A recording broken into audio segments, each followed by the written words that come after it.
ठीक,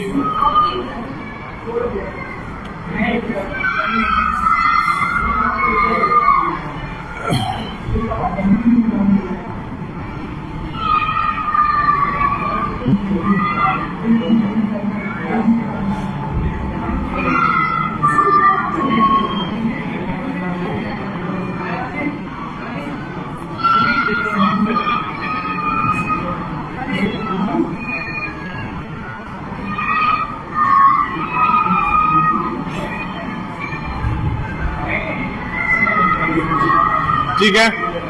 देखिए ये ज्यादा लंबा लेक्चर नहीं, आधे मेरे ख्याल से 20 मिनट का एक नॉर्मल लेक्चर है, बस 20 मिनट का, ठीक है।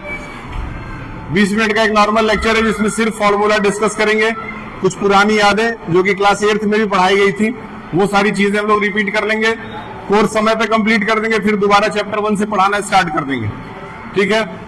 पहला चैप्टर जो हम लोग फिजिक्स का इलेक्ट्रिसिटी कंप्लीट किए हैं उसके 2 वीडियोस बने हैं, पार्ट 1 पार्ट 2, वो दोनों आपके पास हैं। आप चाहें तो मेरे लेक्चर से पढ़िए, मेरे लेक्चर से मन नहीं करता कहीं और से पढ़िए, बस नंबर अच्छा लाने से मतलब है, ठीक है।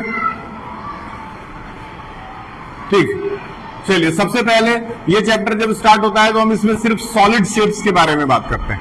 पहला जो हमारा सॉलिड शेप आता है वो क्या आता है? क्यूब। क्यूब से बात करेंगे। पहले नॉर्मली क्यूब के बारे में जानते हैं। क्यूब के सारे जो फॉर्मूले हैं जो क्यूब से रिलेटेड होते हैं। आइए, क्या आपको लगता है कि क्यूब इस तरह का बनना चाहिए? क्या ये क्यूब बनना चाहिए इस तरह से? क्यूब में नंबर ऑफ फेसेस कितने हैं? Number of faces, tell me the number of faces in a cube. क्या क्यूब में नंबर ऑफ फेसेस 6 होने चाहिए? 6 है? 8 है? 8 फेस है। Very good. Number of faces कितने हो गए? 6 है कि 8 है? 6 है ना? उनको समझाना किनारे ले जाकर के क्यों 8, ठीक है। नंबर ऑफ फेसेस कितने हैं? 6 हैं। अच्छा एक बात बताइए, इसमें तो सारे साइड्स इक्वल होते हैं, सारे के सारे साइड्स इक्वल होते हैं, इसलिए जो इसका वॉल्यूम का फॉर्मूला होता है, वॉल्यूम ऑफ क्यूब क्या होता है? वॉल्यूम ऑफ क्यूब क्या होता है? वॉल्यूम ऑफ क्यूब क्या होता है? एल क्यूब, यानी कि side into side into side, जिसको हम ये भी लिख सकते हैं L into L into L. इसके तीनों के तीनों साइड एक दूसरे के इक्वल होते हैं। फॉर्मूला नोट करते चलिएगा, आपको काम आएगा। ठीक, बताइए टोटल सरफेस एरिया क्या हो जाएगा इसका? Very good. Total surface area, total surface area हो जाएगा 6L स्क्वायर। क्या हो जाएगा? 6L square. ए स्क्वायर भी लिख सकते हैं, एल स्क्वायर भी लिख सकते हैं, दोनों में से कोई भी लिख लीजिए।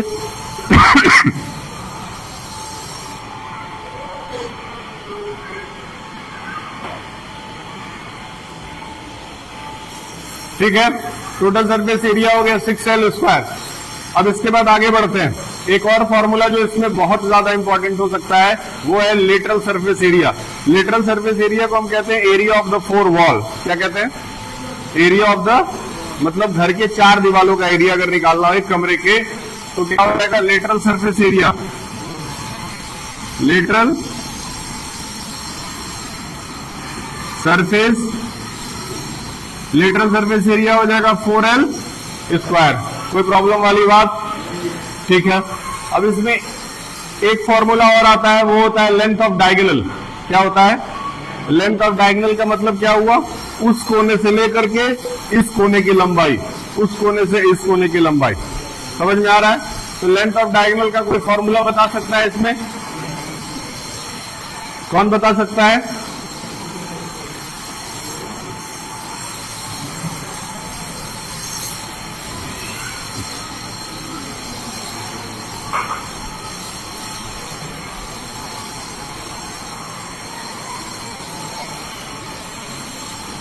Length of diagonal, length of diagonal,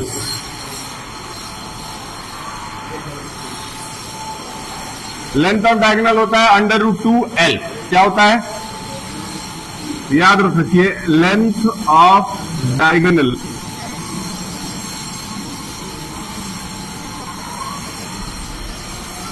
हमेशा ये याद रखिए, कॉपी में कोई भी वर्ड लिखिए, स्पेलिंग गलत नहीं होना चाहिए। और अगर बाई चांस हो जाता है, स्पेलिंग गलत आपसे भी हो सकता है, स्पेलिंग गलत मेरे से भी हो सकता है, उसको तुरंत वहीं पे करेक्ट कराइए कि हाँ ये स्पेलिंग गलत है, इसको सही किया जाए। ठीक है, ये 2-3 फॉर्मूले हैं जो आपको क्यूब के लिए याद रखने हैं। सिंपल है। Total surface area 6L²।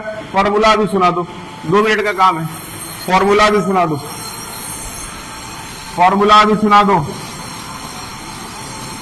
4 फॉर्मूले हैं।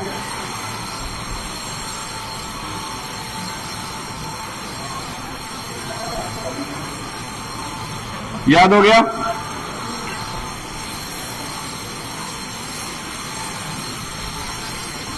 याद हो गया?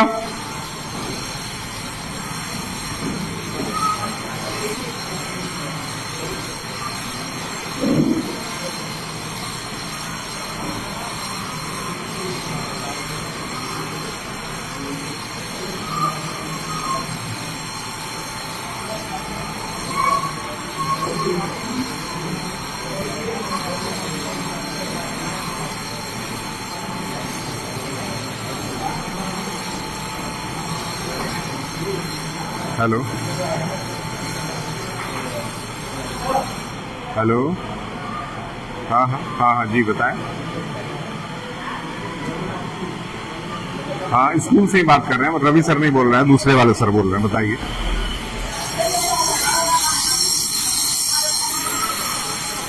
अच्छा, अच्छा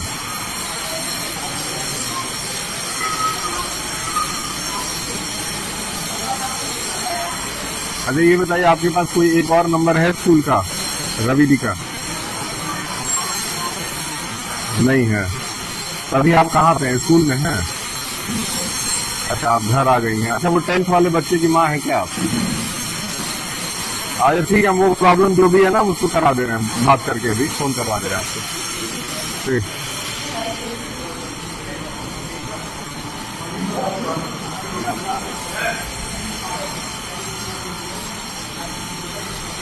हाँ डायगोनल चाहिए, अंदर रूप चाहिए होना चाहिए ना, जो अंदर रूप चाहिए इसका ये, ट्यूब का। हाँ ठीक, सॉरी गलत हो गया, ये सही करो।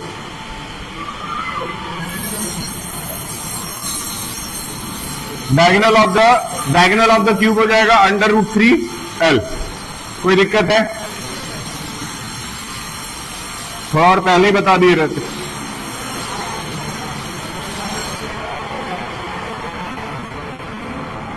अब इसके बाद आते हैं किस पे? क्यूबॉइड पे। अगला है क्यूबॉइड।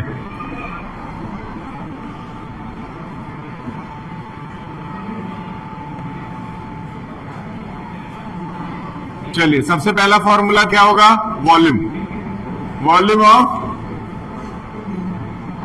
वॉल्यूम ऑफ क्यूबॉइड क्या होगा? L/B नॉर्मल है, ठीक। टोटल सरफेस एरिया सब पहले से पड़ा हुआ है। टोटल सरफेस एरिया क्या हो जाएगा? 2 ब्रैकेट में LB plus BH plus LH। Clear है? लेटरल सरफेस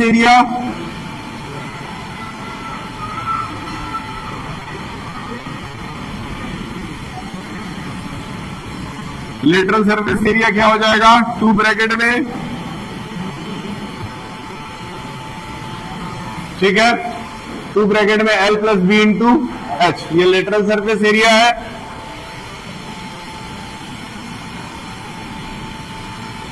और डायगोनल का फॉर्मूला आप लिख सकते हैं √ में L² plus B² plus H²। ठीक है, कोई प्रॉब्लम वाली बात है इसमें? याद रहेगा? चार चार फॉर्मूले लगभग लगभग सब में नहीं आएंगे, 3 आएंगे। अभी तो 4 आया क्योंकि इसमें एक डायगोनल वाला बढ़ जा रहा है, लेकिन 10th में वो कभी भी डायगोनल से पूछेगा नहीं। नंबर 1, 10th में कभी भी वो सिर्फ क्यूब और सिर्फ क्यूबॉइड से नहीं पूछेगा, वो 2 फिगर्स को मिक्स करेगा तब पूछेगा। सीधे वो स्ट्रेट क्वेश्चंस नहीं पूछता है। He will never ask you any straight questions.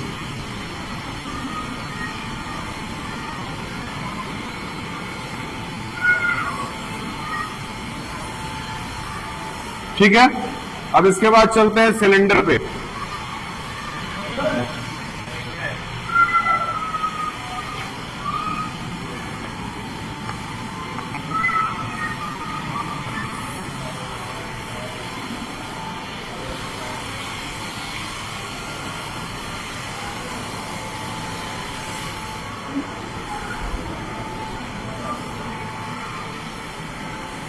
Erase कर दें।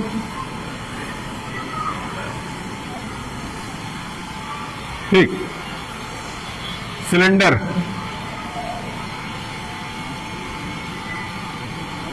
ये हो गया आपका सिलेंडर। इसमें ये हो गया रेडियस जिसको स्मॉल आर से दिखाएंगे, और ये हो गया आपका हाइट जिसको हम स्मॉल एच से दिखाएंगे। अब आइए वॉल्यूम, वॉल्यूम ऑफ सिलेंडर कोई बता सकता है? पाई आर स्क्वायर एच, हमेशा याद रखिएगा, very important. Volume of cylinder is equal to pi R square H. It will work for you in the future.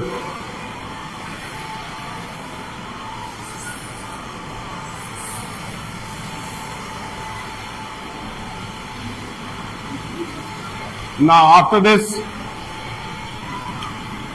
total surface area,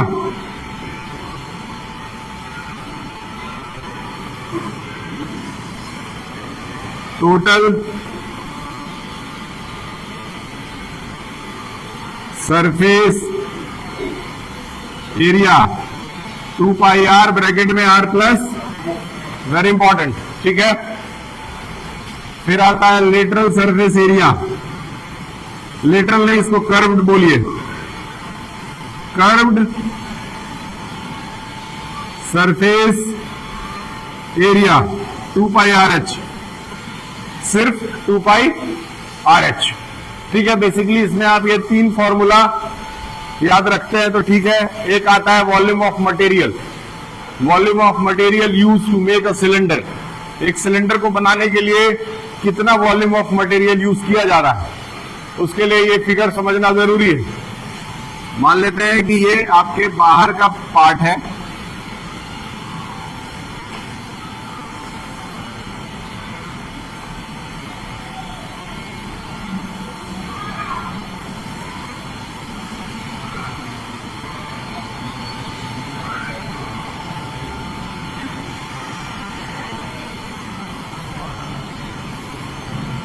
ये आपका पूरा हाइट है। ध्यान से देखिए, ये आपका पूरा हाइट है, ये आपका छोटा रेडियस है, ये आपका बड़ा रेडियस है। मतलब बाहर वाला जो दीवार है उसको बड़ा रेडियस माने, अंदर वाला जो दीवार है उसको छोटा रेडियस माने। अब इसके बाद हम इसका वॉल्यूम निकालेंगे। ये पार्ट जो है इसका वॉल्यूम निकालेंगे, ये वाले पार्ट का, कि इसको बनाने के लिए कितने मटेरियल का यूज किया गया है। इसको बनाने के लिए कितने मटेरियल का यूज किया गया है, मतलब इसका वॉल्यूम निकालेंगे। तो क्या हो जाएगा? वॉल्यूम ऑफ मटेरियल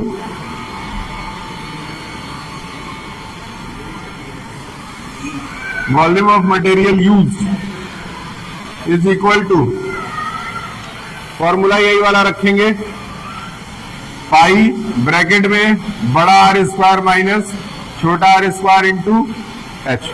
याद रखिएगा, फॉर्मूला बहुत काम का है, वॉल्यूम ऑफ मटेरियल निकालने में आपको सहयोग करेगा।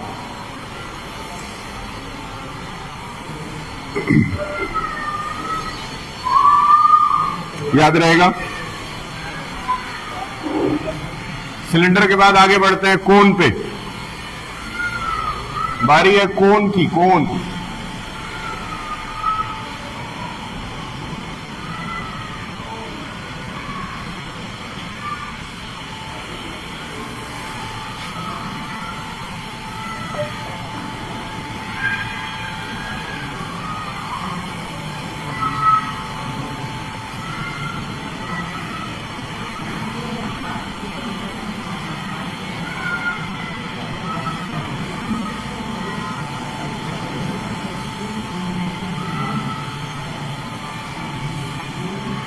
ठीक है।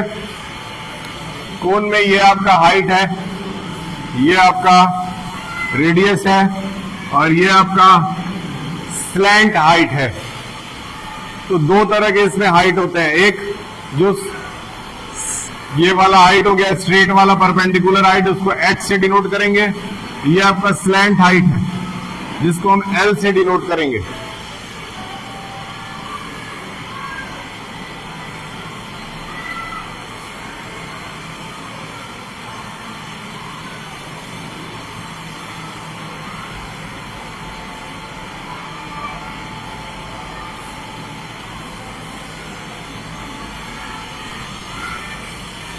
क्लियर है? चलिए इसका फॉर्मूले में आपका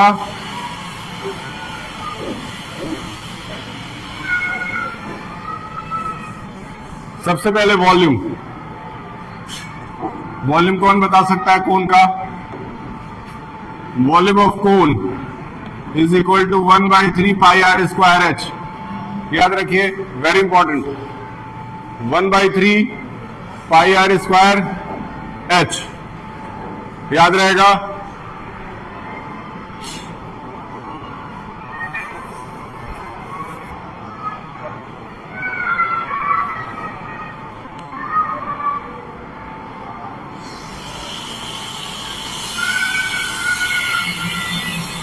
ठीक है। अब आता है टोटल सरफेस एरिया।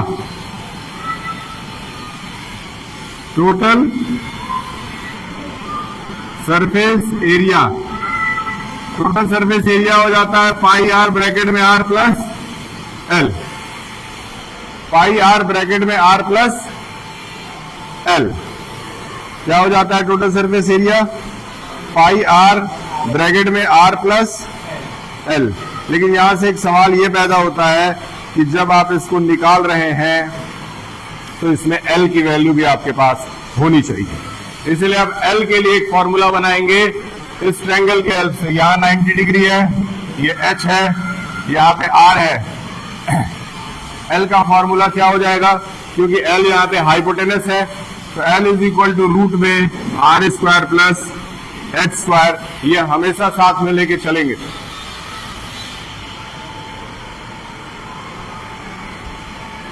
ठीक है। अब आता है lateral surface area. Lateral surface area वो हो जाएगा पाई आर एल, याद रहेगा।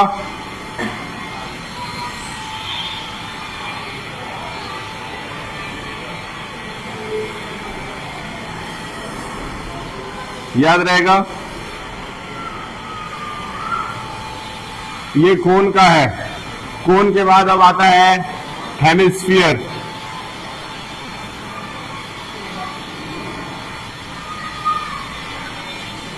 कोन के बाद आता है हेमिस्फीयर।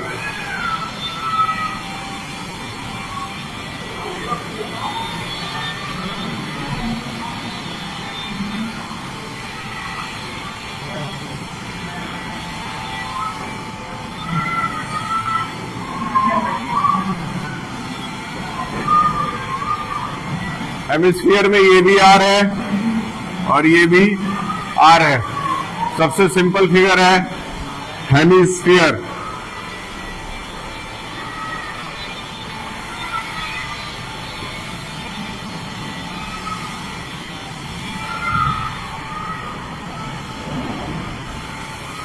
वॉल्यूम ऑफ हेमिस्फीयर,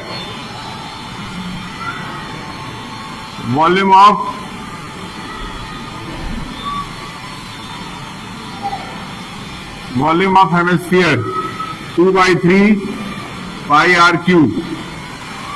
कितना? 2/3 पाई आर क्यूब।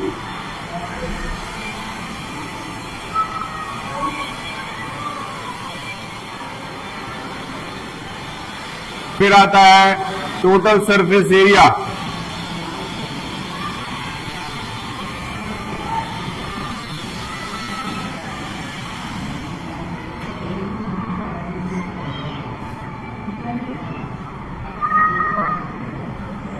टोटल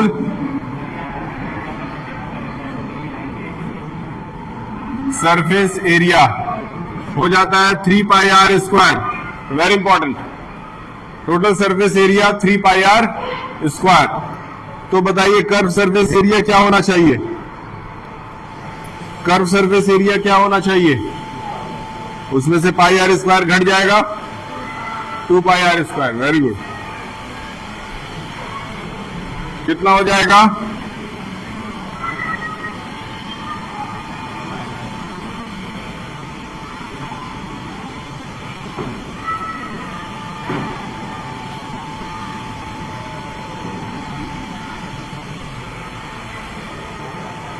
ठीक, इसमें 3 फॉर्मूला याद रखना है।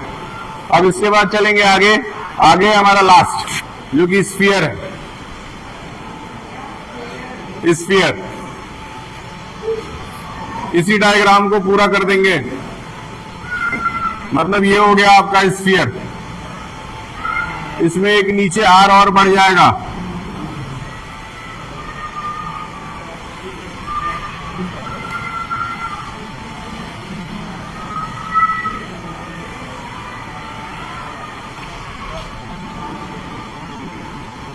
Volume of sphere 4/3 pi R cube. बेटा पढ़ाई पे ध्यान दो। 4/3 pi R 4/3 pi R cube. इसके बाद आते हैं टोटल सरफेस एरिया।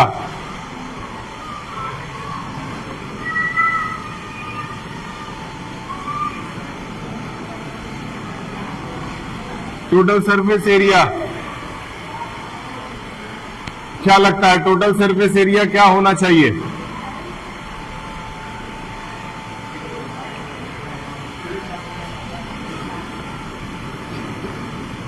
ठीक है, 4 पाई आर स्क्वायर।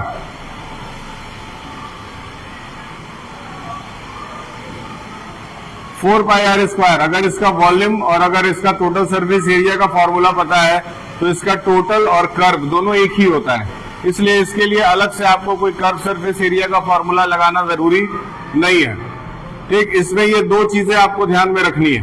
मात्र 2 फॉर्मूले स्फीयर के इंपॉर्टेंट है क्लास 10th के लिए। तो ये तुम्हारे फॉर्मूलों का जो लिस्ट है वो अप्रॉक्स खत्म हो गया।